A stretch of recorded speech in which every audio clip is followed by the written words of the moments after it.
Captain Vijayakanth மரணம். தேமுதிக கட்சியை கலைத்த பிரேமலதா கண்ணீருடன் அறிவிப்பு. அதிர்ச்சியில் தொண்டர்கள். பிரேமலதாவின் பேராசையால் தான் விஜயகாந்த் இந்த நிலைக்கு தள்ளப்பட்டார் என எம்பி பார்த்திபன் தனியார் நாளிதழுக்கு அளித்த பேட்டி கவனம் பெற்று வருகிறது. 2005 செப்டம்பர் 14 மதுரையே விழா கோலத்தில் காட்சியளித்தது. ஒட்டுமொத்த இளைஞர் படையும் விஜயகாந்த் நடத்திய மாநாட்டில் குவிந்தனர். லட்சக்கணக்கானவர்கள் மைதானத்தில் குவிந்ததால் தமிழக அரசியலை ஸ்தம்பித்தது. அன்றுதான் தேசிய முற்போக்கு திராவிட கழகம் எனும் கட்சியை தொடங்கினார் விஜயகாந்த் அவர்கள். அதன் பிறகு சினிமாவுக்கு பிரேக் விட்டு முழு நேரம் அரசியலில் களமிறங்கினார். ஆரம்பத்தில் ஏளனமாக இவரது அரசியல் வருகையை பேசியவர்கள் அதன் பின் அவரது வளர்ச்சியை கண்டு மிரண்டனர்.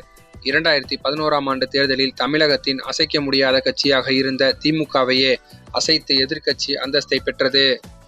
இப்படி ஹோஹோ என அரசியலில் அடுத்தடுத்து ஏணிப்படியில் ஏறியவர் திடீரென சறுக்கியதுதான் தேமுதிக தொண்டர்களை நிலக்குலைய செய்தது. கடந்த 2016 நடந்த சட்டப்பேரவை தேர்தலில் கட்சி எடுத்த தவறான முடிவால் தான் தேமுதிக என்னும் ஆலமரம் அப்படியே கவிழ்ந்தது. அப்போது என்ன நடந்தது என்பது குறித்து தனியார் இதழுக்கு பேசிய எம்பி பார்த்திபன், கட்சிக்குள் விஜயகாந்த் மனைவி பிரேமலதாவின் ஆதிக்கத்தால் கட்சியை விட்டு பலர் வெளியேறினார்கள்.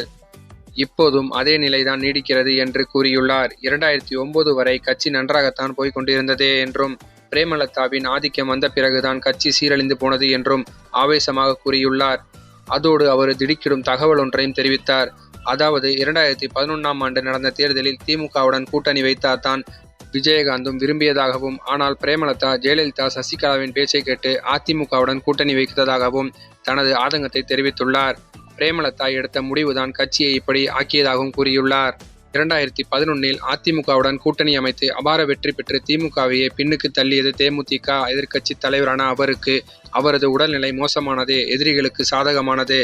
அடுத்தடுத்து சட்டமன்றம் மற்றும் நாடாளுமன்ற தேர்தல்களில் இறங்கும் முகம்தான். கட்சிக்குள் பிரேமலதா மீது அதிருப்திகள் இருப்பதாக கூறப்பட்டாலும், சில தினங்களுக்கு முன்பு விஜயகாந்த் தலைமையில் பொதுக்குழுவை கூட்டி தன்னை பொதுச் செயலாளராக அறிவித்துக் கொண்டார். இனி தேமுதிக கட்சியின் அடுத்த கட்ட நகர்வுகள் அவர் எடுக்கும் முடிவில்தான் உள்ளது. என்ன நகர்வுகளை எடுத்து வைப்பார், நாடாளுமன்ற தேர்தலில் யாருடன் கூட்டணி என்பதை பொறுத்தே கட்சியின் தலையெழுத்து எப்படி அமையும் என்பதை கணிக்க முடியும்.